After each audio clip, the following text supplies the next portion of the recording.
tema de hoje, tá? É um tema escolhido porque, de todos que a gente vem postando, esse foi um dos mais comentados, né? Tiveram outros, mas outros que a gente já falou também, e esse foi um dos mais comentados, mais interações tivemos. E obviamente que quando a gente tem interação de casos clínicos, a gente percebe a importância de trazê-lo aqui de forma mais detalhada, de forma mais construtiva, né? O intuito meu é fazer com que tudo que eu já tenha visto, né, mesmo casos excepcionalmente raros, como esse, sejam divulgados de forma que quem daqui para frente vá pegar ou vá avaliar, tenha os conceitos que hoje nós vamos passar, tá bom? Então, o intuito é sempre poder passar para frente todo o nosso conhecimento, toda a nossa expertise durante esses 14 anos aí fazendo ultrassonografia musculoesquelética diariamente. E, contudo, eu definitivamente preparei uma aulinha, né? Muito bacana, desde o começo até o final. Não é um caso clínico, digamos, somente um caso clínico, né? Eu fiz questão de hoje preparar com muito cuidado, com muita tranquilidade, com boas imagens, bons conceitos, vídeos, enfim, várias formas de passar essa mensagem para vocês, de forma que vocês hoje consigam levar um tema, né, para casa, levar um tema com vocês e que amanhã, quiçá, vocês já possam pegar, né, se for o caso, e já tirar de letra esse caso clínico, tá bom? Então, esse é o intuito com esse tema de hoje. O tema de hoje, para quem curtiu, né, para quem viu no nosso Instagram, para quem não viu, eu vou repetir aqui. A gente vai fazer hoje uma avaliação de uma tumoração do ombro e o passo a passo da minha conduta terapêutica para esse caso clínico, tá? É um caso, eu acho que eu já tive dois casos desse na vida, tá? Não acho que mais. Eu estava buscando aqui nos meus repertórios de imagens. Eu tenho, sei lá quantos teras de imagens de ultrassom e não achei, acho que três casos, se for no máximo aí três casos para mostrar para vocês, tá bom? E vamos lá. Eu acho que todo mundo já está ok. O áudio tá legal, o som tá legal, a imagem tá bacana, o chat já tá aberto. Beleza, então. Então, já se passaram 7 minutos. Então, vamos lá. Rayane, posso começar? Pode sim, doutor Luiz. Boa aula. Obrigado. Então, vamos lá. Gente, ah, muita gente no Instagram comentou, né, a respeito do que poderia ser esse caso clínico. E, de fato, alguns, né, acertaram, outros colocaram em dúvida, né, outros colocaram interrogação, outros colocaram outros diagnósticos, e que teoricamente não estaria errado se não soubesse o caso clínico, né? Mas o fato é que a gente tem que entender, de fato, quais são, né, as possibilidades clínicas nesse caso em especial. No caso aqui, tumoração do ombro. Até que se prove o contrário, é uma tumoração. Sim ou não? Se ela é benigna ou maligna, fato esse é dito pela avaliação histopatológica, não pela imagem. Óbvio que pela imagem a gente pode descrever, né, alterações, descrever situações que possam ser imaginadas benigna ou maligna, mas a priori é uma tumoração no ombro. E o que eu fiz para fazer esse tratamento? Então vamos lá. Para quem não me conhece, eu me chamo Luiz Felipe Lisboa, sou médico ortopedista, né, especialista em ortopedia, e no R3, né, eu decidi fazer um curso de ultrassom na época onde tudo era mato, onde tudo ninguém sabia nem que para que servia ultrassom na articulação. Eu costumo brincar assim. e que na época eu fui buscar esses conhecimentos, me apaixonei e segui então fazendo outros vários milhões de cursos até chegar onde eu cheguei.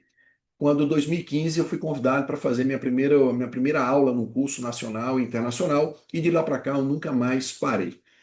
Hoje eu falo que eu sou ultrassonografista dependente, né? Eu sou ortopedista ultrassonografista dependente. As pessoas me confundem somente como ultrassonografista. Não, eu sou ortopedista de formação, atendo ortopedia, amo atender ortopedia e foi o que me alavancou como diferencial na minha especialidade, é você ter um exame clínico, exame físico e um exame de ultrassom como diagnóstico no ato da consulta, promovendo não somente o diagnóstico do paciente, né, o diagnóstico diferencial e proporcionando também, muitas das vezes, um tratamento conservador, um tratamento por mínima invasão, guiada por ultrassom, e às vezes o tratamento cirúrgico quando indicado para o caso. É, e eu tenho aí toda a minha história, tanto no presencial como no digital. Presencial há 12 anos e online já há 6 anos, aí, pioneiro no fato de cursos em ultrassonografia músculo-esquelética. Pois bem, vamos lá.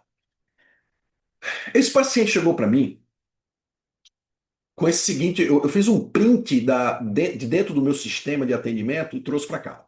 Paciente encaminhado para avaliação de cisto acromioclavicular do ombro esquerdo pelo Dr. Tiago Careno, que é um grande irmão meu aqui do Rio de Janeiro, um especialista em quadril, mas ele me mandou esse caso. Segundo o colega, o paciente tem contraindicação de tratamento cirúrgico e preferiu me encaminhar para aspiração de cisto hoje, no dia 12/12 de 2022, né? Veja quanto tempo já que foi o primeiro atendimento. O mesmo foi orientado que o cisto, mesmo após a aspiração, poderia voltar e está ciente. Isso eu peguei um print screen do atendimento dele. Esse paciente hoje está com 94 anos, tá? Então, na época, ele devia ter aí 88, né? Pelas contas aí, uns 88 anos. E, de fato, o colega achou por bem não indicar a cirurgia, mas o paciente estava bem ciente do caso dele. Então vamos lá. Quando a gente fala, né, de uma tumoração na cromoclavicular, uma tumoração no ombro, a gente tem que entender o que pode ser. Só que antes de entender o que pode ser, vale lembrar que muitos colegas aqui não são ortopedistas, né, não têm digamos, um conhecimento muito apropriado da anatomia, e vocês vão ver que a anatomia é o que define o diagnóstico, né?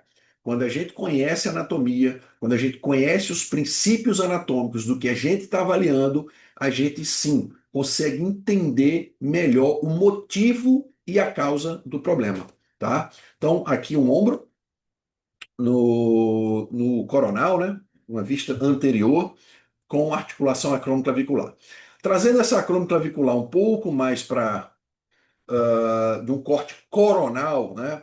Isso aqui é uma imagem do Atlas Netter, esse danadinho aqui, que eu adoro.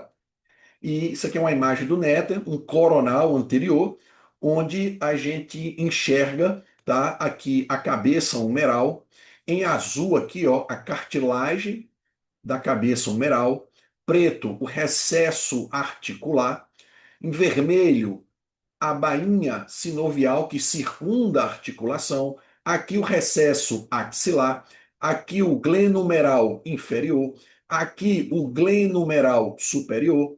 Essas estruturas triangulares fibrosas, fibrocartilaginosas, são os nossos labro superior e inferior.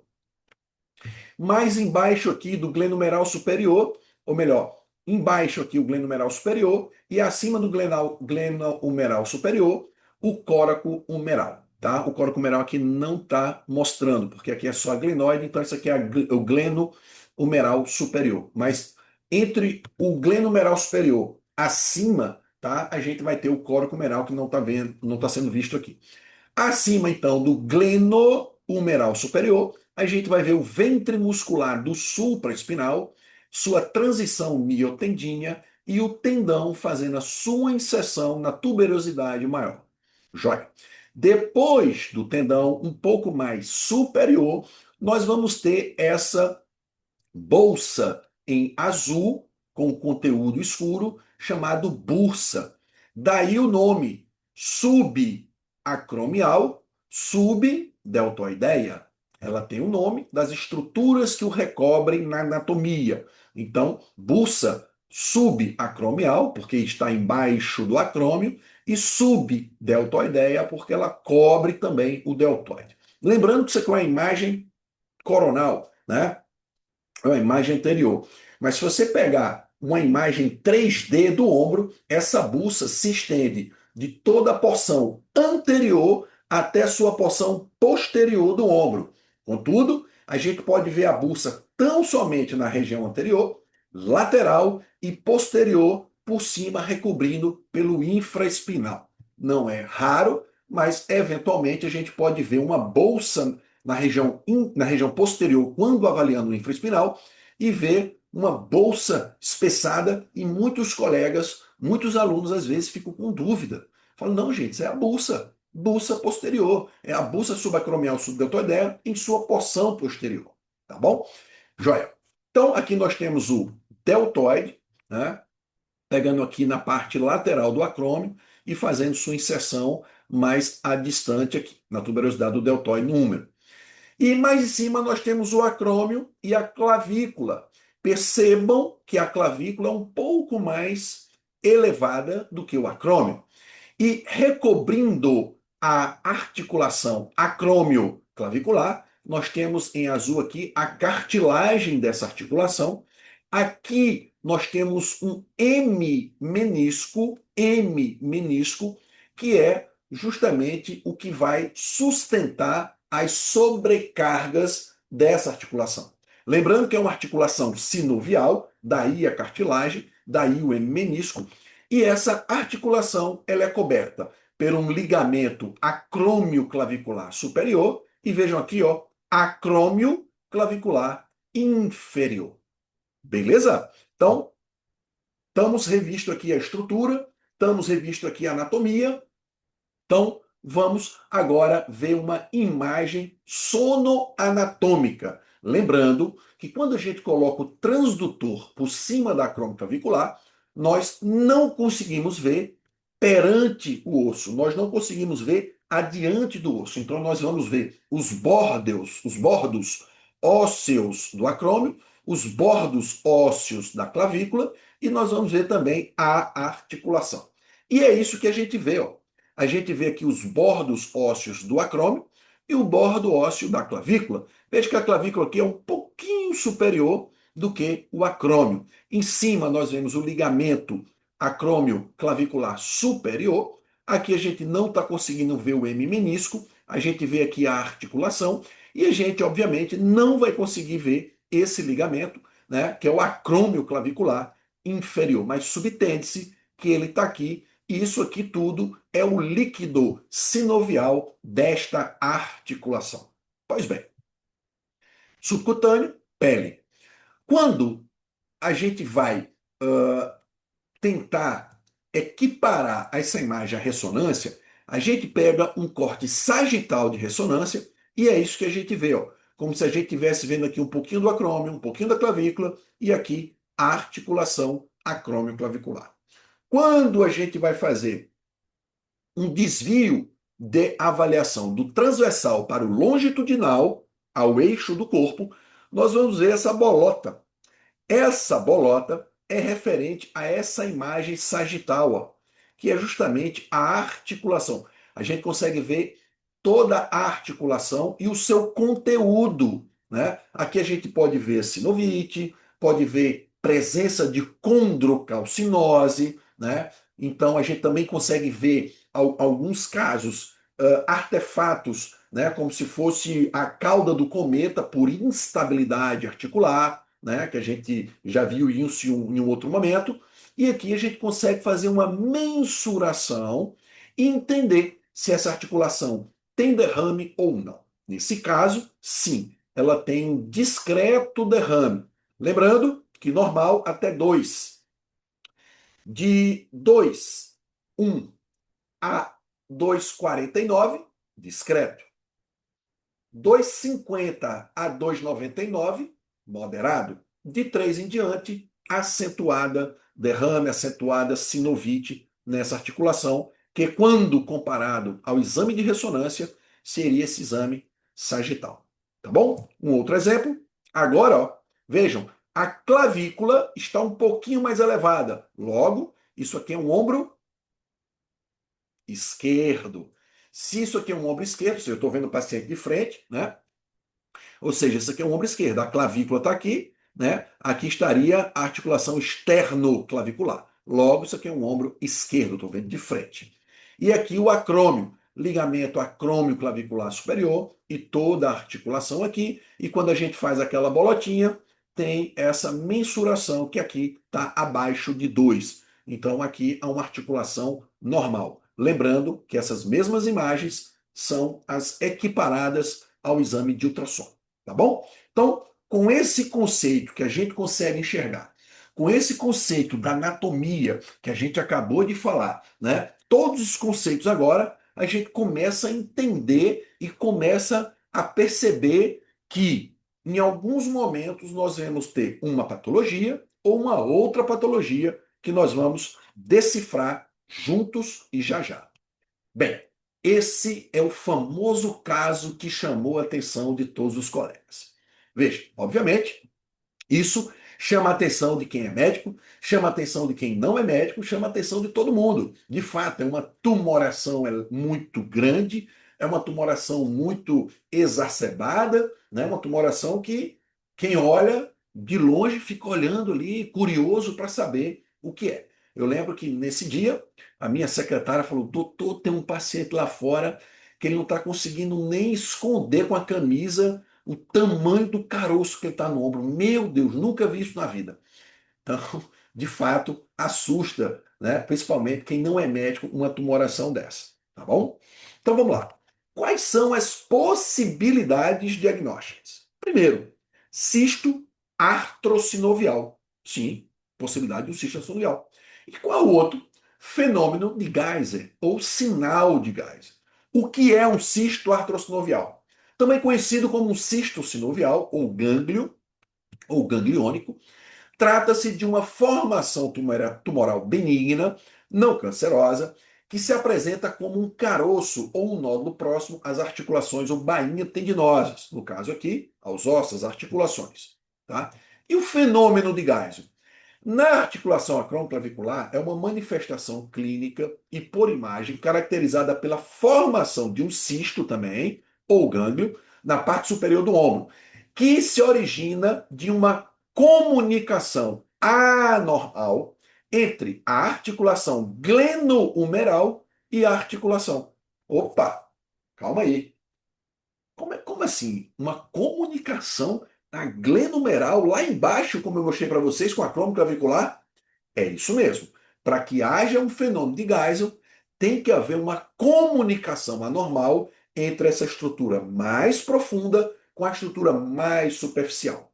Segundo, esse autor aqui, ó, desse livro aqui, ó, Eugene McNally, em sua segunda edição, diz o seguinte: paciente com osteoartrites avançadas, associado à rotura do manguito rotador e um grande derrame sinovial, pode sim haver passagem de fluido da articulação glenohumeral para a bursa subacromial subdeltoideia e daí para a articulação acromioclavicular, causando abaulamento superior progressivo da cápsula articular.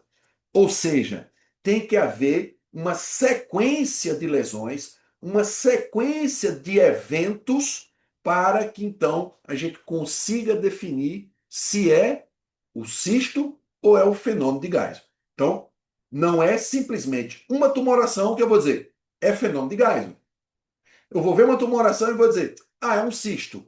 Nós precisamos entender da anatomia, entender a fisiologia e entender se é um diagnóstico ou outro diagnóstico, tá? E nós vamos ver mais para frente a importância disso, ok? Então tá bom.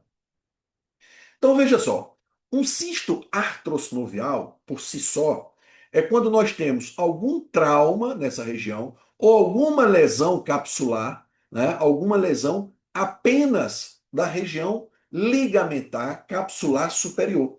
E toda a outra região estão íntegras. Então, se você tem um cisto, esse cisto, assim como o cisto do punho, como um cisto de bainha, como um cisto do joelho, como um cisto qualquer, você tem um trauma, né? A cápsula ela fica danificada e o líquido sinovial desta ela começa a esvaziar aqui para fora por pressão negativa e então forma o cisto. O cisto nada mais é do que uma formação de defesa do corpo. O corpo do nada entende que tem um líquido saindo de um lugar que é normal para um lugar anormal. Então o corpo fala, gente, vocês estão vendo um líquido saindo ali, ó? Esse líquido não pode ficar aí, não. Vamos segurar isso aí, vamos fazer uma formação, né, para conter esse líquido e vamos deixar ele contido aí, porque isso não está normal. Então, vem então a formação de um cisto. Aqui a clavícula, aqui o acrômio. Logo, isso aqui é um ombro esquerdo, né? Então veja aqui, ó. Possivelmente esse paciente teve um trauma direto, houve um rompimento aqui, ó, da cápsula e o líquido está evadindo-se aqui, ó, para a sua região medial, formando um cisto artrosinovial. Tá bom? Beleza, então. E é isso aqui a sua definição, como a gente falou anteriormente.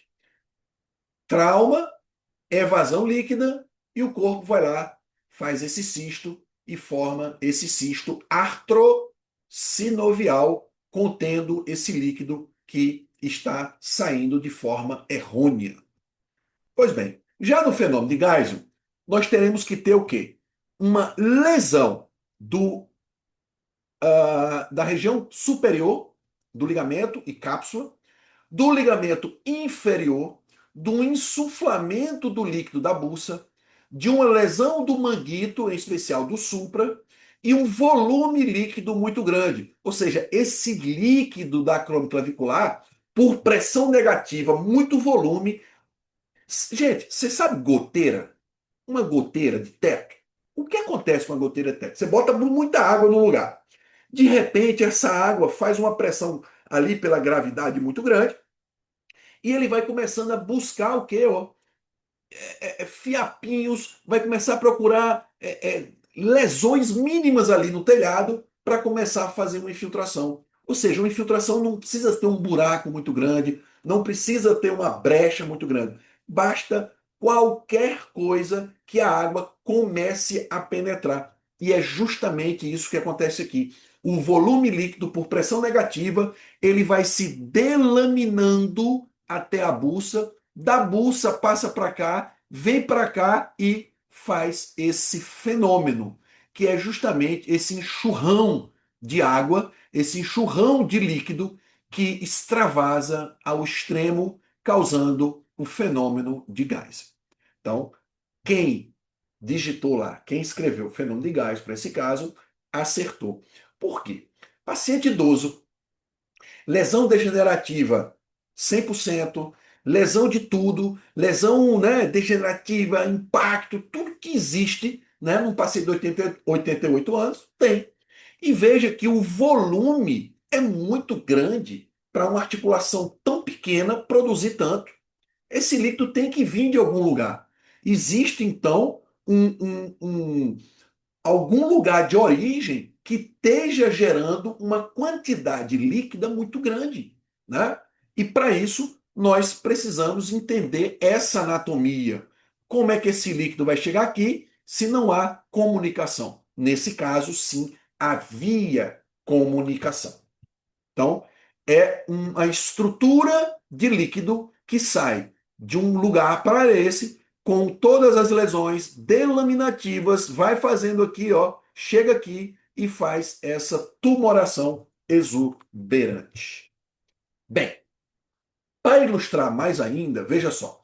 Nós temos aqui uma formação cística. Veja aqui, ó, acrômio clavicular, ou melhor, acrômio clavicular, né? Nós temos uma imagem de osteoartrite aqui. um volume líquido bastante grande. Veja que aqui, ó, existe uma cápsula, né? Nesse cisto, existe uma cápsula, aqui está a articulação. E quando a gente vai fazer a avaliação desse paciente, o que que a gente vê? Cabeça careca. Para quem não sabe, cabeça careca é a lesão completa do supraespinal, ou seja, não tem supraespinal nesse paciente. Se não tem supra, se tem um volume muito grande, se tem uma presença de uma tumoração, opa, pensar em Geisel. Quando a gente vê o sinal de Geisel, que é isso aqui, lembrando que o fenômeno é toda a estrutura de lesão e o sinal é apenas a tumoração. É isso que acontece na articulação. Ó. O líquido está aqui e ele vai se evadindo por todas as estruturas lesionadas da região subacromial subclavicular até encontrar uma saída. E essa saída é justamente essa aqui que está a gente mostrando nessa imagem. Então,